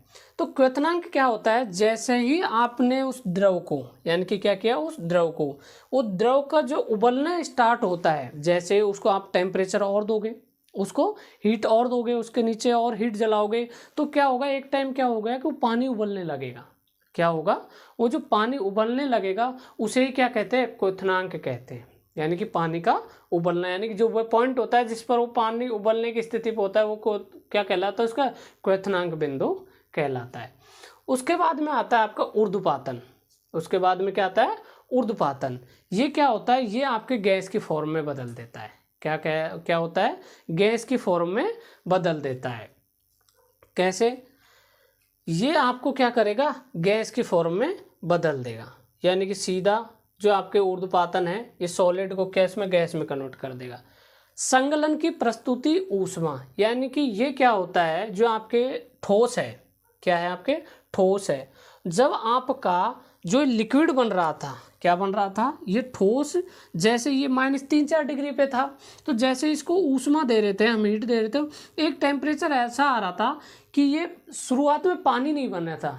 यानी कि इसको ज़्यादा टेम्परेचर देने पर क्या हुआ, सिर्फ वो बर्फ़ थी, उसमें जो ऊष्मा थी यानी कि वो पिघल रहा था, यानी कि बर्फ़ क्या हो रही थी, पिघल रही थी। तो जो वो पॉइंट होता है यानी कि उसको क्या कहते हैं, संगलन की प्रस्तुत ऊष्मा कहते हैं। यानी कि जो उसमें ऊष्मा थी, यानी कि ऊष्मा को कन्वर्ट कर रहा था, यानी कि जो उसमें ऊष्मा थी, यानी कि जो गुप्त ऊष्मा थी उसको क्या कर रहा था, कन्वर्ट कर रहा था। यानी कि किसमें, लिक्विड में, उसमें जो ऊष्मा छिपी हुई थी। अब ये गुप्त ऊष्मा क्या होती है, क्या होती है, गुप्त ऊष्मा। अगला क्या आता है, गुप्त ऊष्मा। गुप्त ऊष्मा होती है आपके, यानी कि छिपी हुई ऊष्मा। इसको हम क्या कह सकते हैं, छिपी हुई ऊष्मा। जैसे आपने पानी को क्या किया, गर्म किया, क्या किया आपने, पानी को बहुत गर्म किया, 100 डिग्री सेल्सियस पर वो उबलने लग गया। क्या हुआ, 100 डिग्री सेल्सियस पर उबलने लग गया। लेकिन जब 100 डिग्री सेल्सियस पर जब उबलता है तो उसका जो पानी का जो टेम्परेचर है वो बहुत कम बढ़ता है।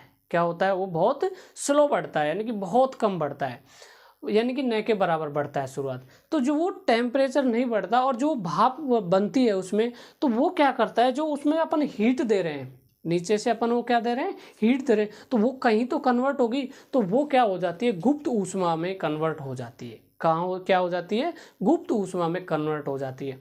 और कहते हैं कि जो गुप्त ऊष्मा होती है, जैसे मान लो आपने देखा होगा, आप रोटियां लेते हो गरम गरम, क्या लेते हो, रोटियां लो गरम गरम। आप क्या करो, जैसे वो रोटी होती है ना फूली फूली सी, तो आप उसमें उंगली दे के उसको फोड़ दो। क्या करो, उंगली दे के उसको फोड़ दो। या फिर जैसे वो साइड से कहीं से बनाते समय में वो फूलती है तो उससे वो गैस बाहर निकलती है। तो आप अगर उससे आपके हाथ उंगली कहीं भी आप उससे जल गए तो उसमें बहुत ज़्यादा जलन होगी। चाहे आप गर्म पानी में उंगली दे दोगे इतनी जलन नहीं होगी। यानी कि भाप से जलने पे ज़्यादा आपको जलन फील होगी आप गर्म पानी के जलने की बजाय। क्यों, इसका रीज़न क्या होता है कि जो आपकी भाप होती है उसमें गुप्त ऊष्मा होती है। उसमें क्या होती है, गुप्त ऊष्मा होती है, यानी कि छिपी हुई ऊष्मा होती है।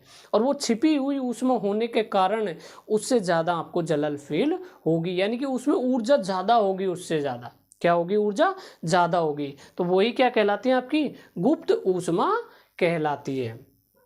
आपको पता चल गया गलनांक, यानी कि जहाँ पर कोई भी, जैसे मान लो जो ठोस है वो किस में हो गए, लिक्विड में कन्वर्ट होता है। जो पॉइंट जहाँ पर वो लिक्विड में कन्वर्ट होता है वो उसका गलनांक पॉइंट कहलाता है। क्वथनांक यानी कि पानी का उबलना, क्या कहलाता है, पानी का उबलना। तो ये थे आपके क्वथनांक, गलनांक, गुप्त ऊष्मा, ऊर्ध्वपातन वगैरह, ये सारी चीज़ें।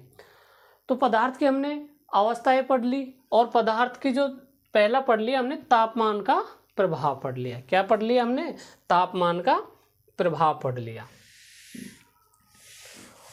उसके बाद में आता है आपके दाब का प्रभाव। उसके बाद में क्या आता है, आपके दाब का प्रभाव आता है।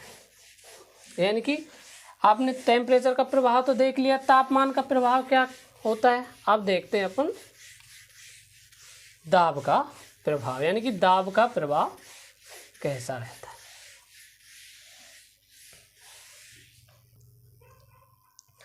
नेक्स्ट आता है आपके दाब का प्रभाव। क्या आएगा नेक्स्ट, दाब के प्रभाव। तो दाब का प्रभाव क्या होगा, जैसे जैसे हम दाब बढ़ाएंगे, यानी कि हम कह सकते हैं जैसे जैसे हम दाब बढ़ाएंगे, दाब बढ़ाने पर और तापमान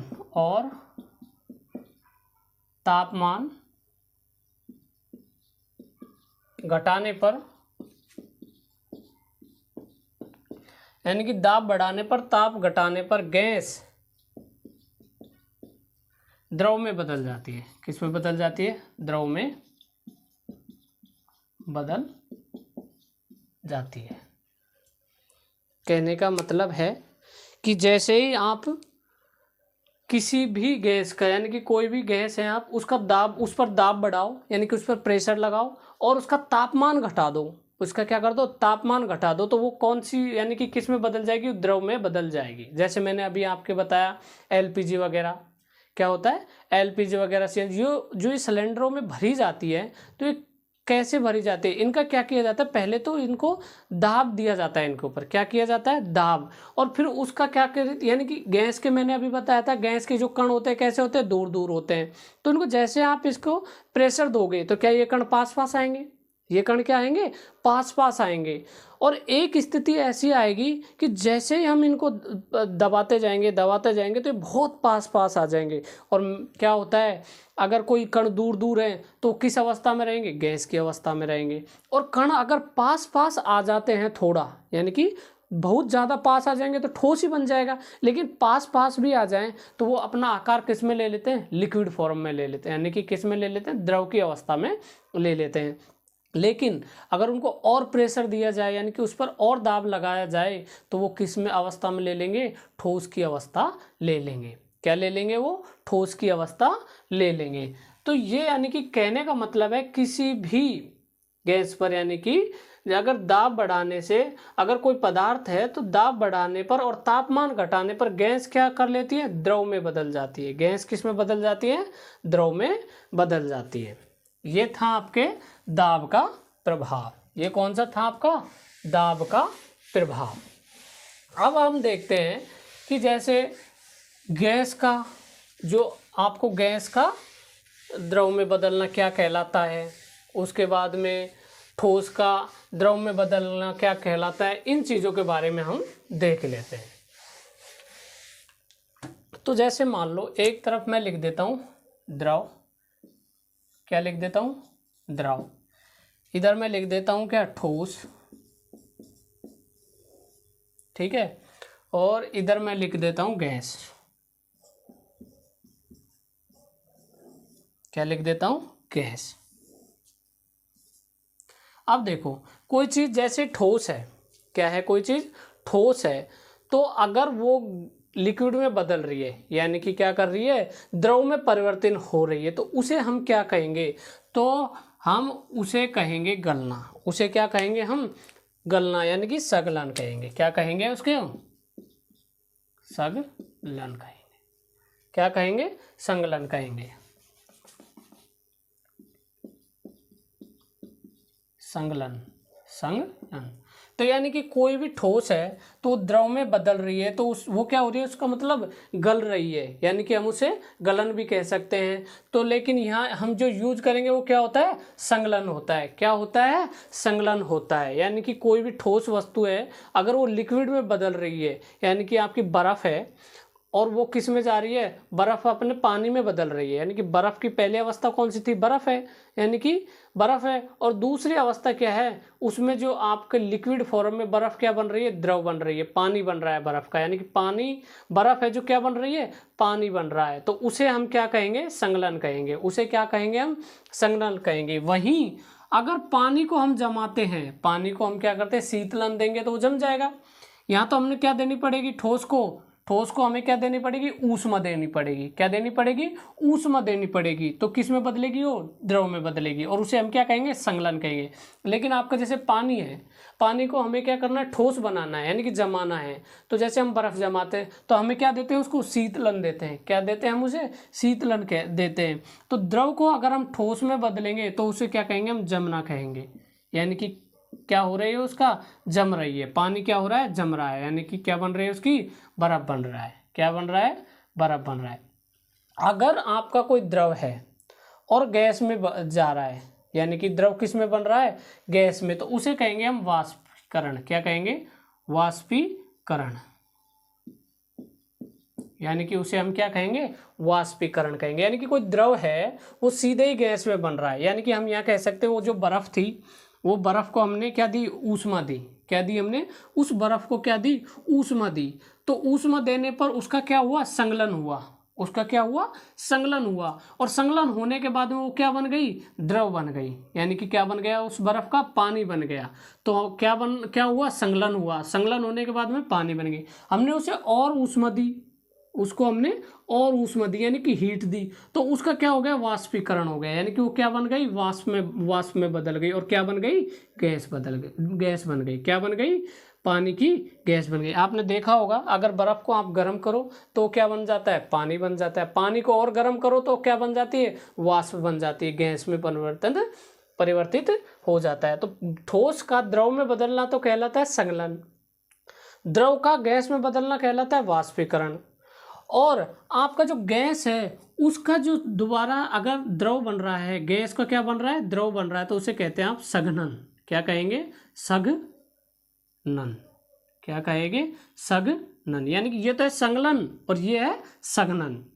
उसके बाद में अगर आपका कोई भी ठोस है, क्या है, कोई भी आपका क्या है, ठोस है और वो सीधा गैस में बदल रहा है, तो उसे तो कहेंगे हम ऊर्ध्वपातन। क्या कहेंगे, ऊर्ध्वपातन। क्या कहेंगे, ऊर्ध्वपातन कहेंगे।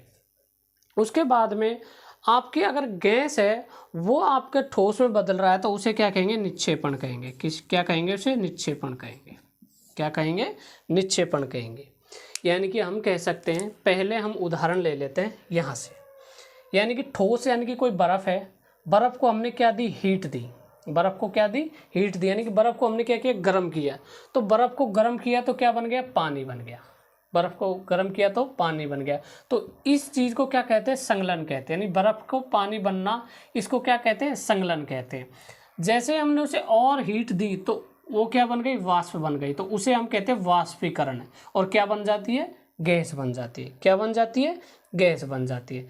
लेकिन जैसे ही अगर वो वाष्प है आपकी, यानी कि वो वाष्प है, उसको हम वापस से अगर ठंडा करें, क्या करें, वापस से ठंडा करें, तो वो क्या रूप ले लेगी, द्रव का ले लेगी, यानी कि पानी बन जाएगी। यानी कि जो भाप है आपकी, जो वाष्प के रूप में बनी है, वो क्या बन जाएगी, वापस से पानी बन जाएगी अगर हम उसे ठंडा करेंगे तो गैस से जो, यानी कि द्रव में जो अगर बदलता है तो उसे कहते हैं सघनन। क्या कहेंगे, सघनन। लेकिन जैसे उस द्रव को वापस से हमें बर्फ बनाना है, यानी कि उसको जमाना है, तो उसे कहेंगे हम जमना कहेंगे। क्या कहेंगे, हमें जमना कहेंगे। और अगर ठोस से सीधे गैस में बन रहा है, क्या बन रहा है, ठोस से सीधे क्या बन रहा है, गैस बन रहा है, तो ये ठोस से जो सीधा गैस बनता है उसे कहेंगे ऊर्ध्वपातन। क्या कहेंगे, ऊर्ध्वपातन। और अगर गैस से सीधा ठोस बन रहा है, गैस से सीधा ठोस बन रहा है, यानी कि ये अवस्थाएं नहीं आ रही बीच में, ना गैस से द्रव बना फिर ठोस बना, नहीं, गैस से सीधा क्या बना, ठोस बना, तो उसे तो कहेंगे हम निक्षेपण। और जैसे ठोस से वो जमेगा तो है नहीं, सीधा ठोस से क्या बन गई, गैस बन गई, उसे कहते हैं ऊर्ध्वपातन। एग्जाम्पल के लिए जैसे हम ले लेते हैं नेफ्थलीन की गोली। किसकी ले लेते हैं, नेफ्थलीन की गोली।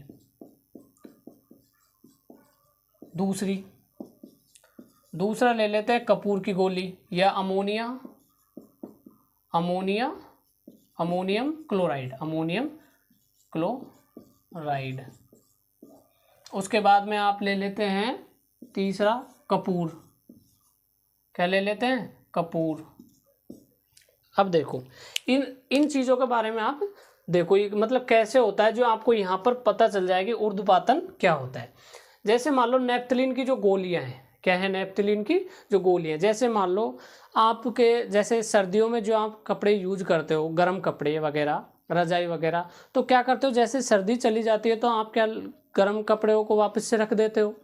तो आप जब रखते हो उनको वापस से वो उसी स्थान पर, तो क्या होता है, आपने देखा होगा कि हमारे जैसे मम्मी पापा है घर में, जो भी उनको रखते हैं ना, उनके साथ कुछ गोलियां रखते हैं। क्या रखते हैं, गोलियां। तो वो गोलियां होती है नेफ्थलीन की गोलियां। क्या होती हैं वो गोलियां, नेफ्थलीन की गोलियां होती हैं। उनसे क्या होती है, वो जो कपड़े होते हैं ना आपके, उनमें क्या होती है, बदबू नहीं आती।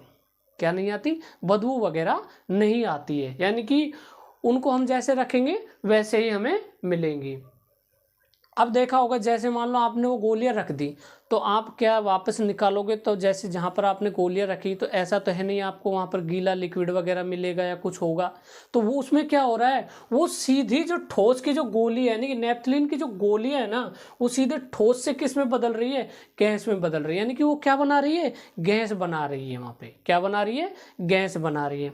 उसी प्रकार अमोनिया क्लोराइड है, उसी प्रकार अमोनिया क्लोराइड है, वो क्या करता है, सीधे ठोस से किस में बदलता है, गैस में बदल जाता है। किस में बदल जाता है, गैस में बदल जाता है। उसके बाद में कपूर, उसके बाद में क्या, कपूर। आपने देखा होगा कपूर वगैरह, कपूर जलाते हो तो कपूर जब जलता है तो ऐसा थोड़ी लिक्विड बनता है, सीधे कपूर जल के क्या हो जाता है, गैस में बदल जाता है। क्या बन जाता है, गैस में बदल जाता है। तो ये तो थे ऊर्ध्वपातन, ये तो क्या थे आपके, ऊर्ध्वपातन। अब अगर निक्षेपण की बात करें आप, तो निक्षेपण की बात करें तो जैसे मान लो आपने अमोनिया क्लोराइड है, क्या है, अमोनिया क्लोराइड है। आप क्या करो, एक बर्नर जलाओ और कोई चाइनीज डिश लो, उसके ऊपर रख दो। क्या करो आप, चाइनीज डिश लो, उसमें आप जो आपके क्या है अमोनिया जो क्लोराइड है, इसको क्या करो उसके ऊपर रख दो और उसको क्या करो, ढक दो। उसको क्या करो, ढक दो। ऐसे ढक दो कि जो उसका जो ढकने का जो पात्र है, उसके जो ऊपर का जो खुला हुआ है, उसको क्या कर दो, बंद कर दो। तो जैसे आप गर्म करोगे उसको, तो वो क्या बने, क्या होगा, उसका जो गैस के फॉर्म में बन जाएगी। किसके फॉर्म में बन जाएगी, गैस के फॉर्म में। लेकिन जैसे ही दोबारा आप उसको ठंडा करोगे आप, यानी कि जो बर्नर जला रखा है आपने, उसको बंद कर दो वापस से, तो क्या होगा, जो पात्र आपने उसको ढका था, उसके जो दीवारों पर आप देखना, वो आपको जो है अमोनिया क्लोराइड की वो आपको परत जमी हुई मिलेगी। तो यानी कि वहाँ क्या हो गया, अब जो गैस थी वो वापस किस में कन्वर्ट हो गई, ठोस में कन्वर्ट हो गई। और इसे ही क्या कहते हैं, निक्षेपण कहते हैं। इसे ही क्या कहते हैं, निक्षेपण कहते हैं। तो देखो, ठोस का द्रव में बदलना, यानी कि ठोस का द्रव में बदलना संगलन कहलाता है, और द्रव का गैस में बदलना क्या कहलाता है, वाष्पीकरण कहलाता है। क्या कहलाता है, वाष्पीकरण। और गैस का ठोस में बदलना निक्षेपण कहलाता है। वहीं अगर ठोस सीधा गैस में बदल रहा है तो ऊर्ध्वपातन कहलाता है, गैस द्रव में बदल रही है तो संघनन कहलाती है, और द्रव अगर ठोस में बदल रहा है तो क्या कहलाता है, जमना कहलाता है। क्या कहलाता है, जमना कहलाता है। आपसे क्वेश्चन में सीधा पूछ लिया जाएगा, संगलन किसे कहते हैं, संगनन किसे कहते हैं, या कह सकता है आपके ठोस से द्रव में बदलने की जो स्थिति है उसको क्या कहेंगे, यानी कि जो ठोस है कोई, वो द्रव में परिवर्तन हो रहा है तो उसे हम क्या कहेंगे। आपसे द्रव से लिक्विड गैस में पूछ सकता है, तो यानी कि किसी के बारे में भी पूछ सकता है, तो आपको पता होना चाहिए। यानी कि ठोस से द्रव में बदलेगा तो संगलन कहलाएगा, और द्रव से गैस में बदलेगा तो वाष्पीकरण कहलाएगा। गैस से अगर ठोस में बदलेगा सीधा, यानी कि द्रव में नहीं बदल रहा है, को गैस से सीधा ठोस में बदलेगा तो निक्षेपण, और ठोस से सीधा गैस में बदलेगा तो ऊर्ध्वपातन कहलाएगा। जो किस में होती है, जैसे नेपथलीन की गोलियां, कपूर, अमोनराइड, इन सब में क्या होता है, ऊर्ध्वपातन होता है। क्या होता है, ऊर्ध्वपातन होता है। आप लिक्विड को अगर ठंडा करोगे ज़्यादा तो जमाओगे तो ठोस बन जाएगा, तो उसे कहेंगे जमना, और जो आपकी गैस है उसको आप लिक्विड बनाओगे तो उसे कहेंगे संघनन। उसे क्या कहेंगे, संघनन। तो ये थी इसके बारे में कुछ बातें, यानी कि जो आपकी अवस्थाएं हैं पदार्थ की, वो उनका परिवर्तन होना, यानी कि वो परिवर्तन होती है तो क्या क्या कहलाती है। उसके बाद में आता है आपके वाष्पीकरण के बारे में। क्या आता है उसके बाद में, आपके वाष्पीकरण के बारे में आता है। उसके बाद में हम पढ़ेंगे वाष्पीकरण। उसके बाद में क्या पढ़ेंगे हम, वाष्पीकरण। क्या पढ़ेंगे, वाष्पीकरण। वाष्पीकरण मतलब यह है कि वाष्पीकरण की जो दर है जैसे ही बढ़ेगी, क्या होगा, वाष्पीकरण की दर बढ़ने के जो कारण क्या क्या हो सकते हैं, तो हम देखते हैं। वाष्पीकरण की दर बढ़ने के कारण, यानी कि वाष्पीकरण बढ़ने के कारण क्या क्या हो सकते हैं। तो पहला होता है सतह क्षेत्र बढ़ाने पर, पहला होगा सतह क्षेत्र बढ़ाने पर। उसके बाद में दूसरा आएगा तापमान में वृद्धि करने पर, तापमान में वृद्धि यानी कि तापमान में वृद्धि करने पर, आर्द्रता में कमी करने पर, आर्द्रता में कमी करने पर, और चौथा आ जाएगा आपके वायु की गति में वृद्धि। क्या आ जाएगा? वायु की गति में परिवर्तन। अब ये वाष्पीकरण होता क्या है? पहले तो ये वाष्पीकरण होता क्या है? तो वाष्पीकरण आपने देखा होगा, जैसे मान लो आप कपड़े वगैरह, गीले कपड़े होते हैं, उनको आप सुखाते हो। क्या करते हो? सुखाते हो। तो जो सूखते हैं ना, वो किस कारण से होते हैं? वाष्पीकरण की क्रिया के कारण ही होते हैं।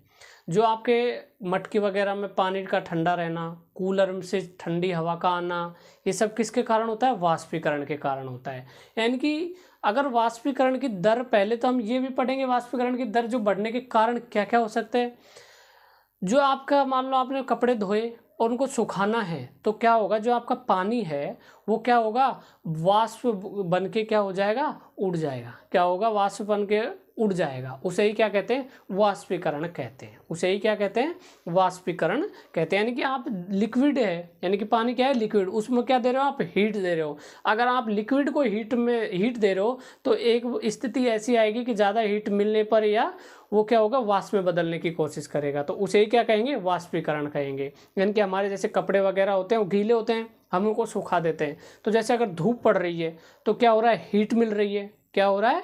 हीट मिल रही है। और जैसे हीट मिलेगी तो क्या होगा? वाष्प बन के उड़ जाएगा पानी।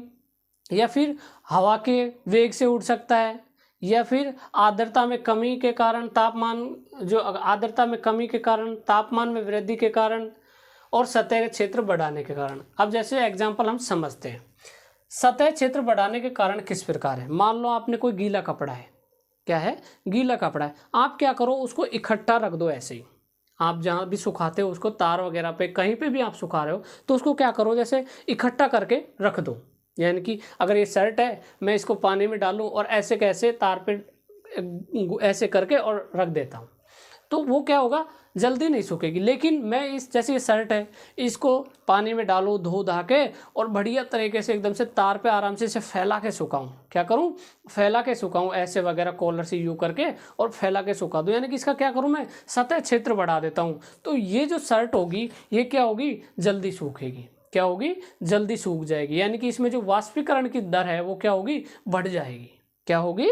बढ़ जाएगी। दूसरा, तापमान में वृद्धि करने पर क्या होगा? दूसरा, तापमान में वृद्धि करने पर, जैसे हम क्या आता है, सर्दियों में और गर्मियों में देखते हैं, तापमान का क्या होता है? अंतर होता है। गर्मियों में तापमान हाई होता है, यानी कि टेम्परेचर 50 तक, 48, 45 तक पहुंच जाता है। लेकिन सर्दियों में जो अधिकतम तापमान होता है 30, 32, 35 तक होता है। यानी कि सर्दियों में तापमान बहुत कम होता है और गर्मियों में तापमान ज़्यादा होता है। तो आपने देखा होगा गर्मियों में जो आपके कपड़े होते हैं वो जल्दी सूख जाते हैं सर्दियों की बजाय। सर्दियों में कपड़े जल्दी से यानी कि सूखते नहीं हैं। उसका कारण क्या है?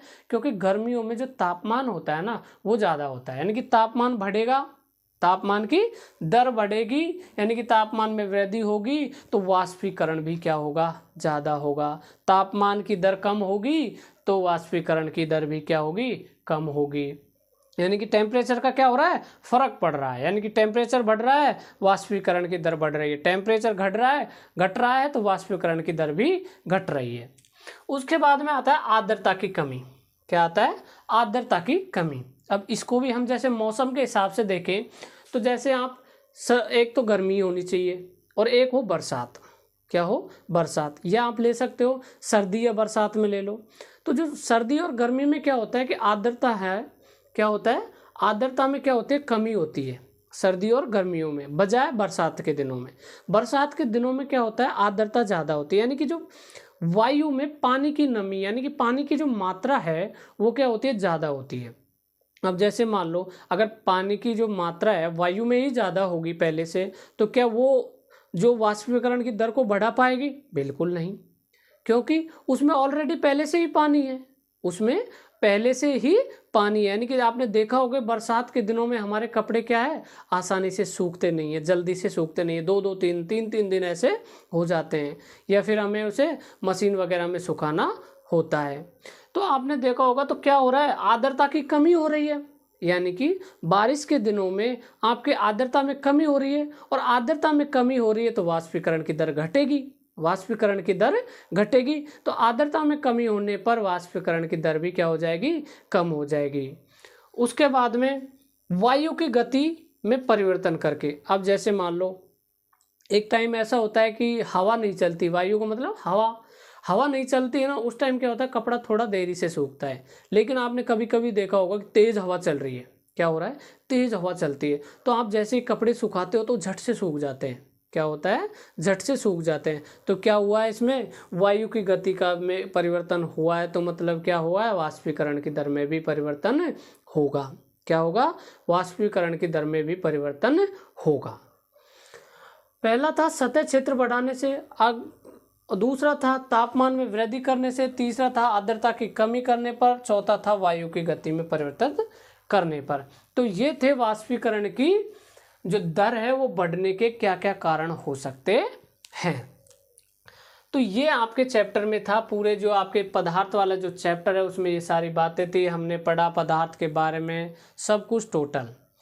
तो दोस्तों हमारे चैनल को सब्सक्राइब करो, शेयर करो और लाइक करो, और कमेंट बॉक्स में कमेंट करो। मिलते हैं नेक्स्ट क्लास में, तब तक के लिए जय हिंद जय भारत।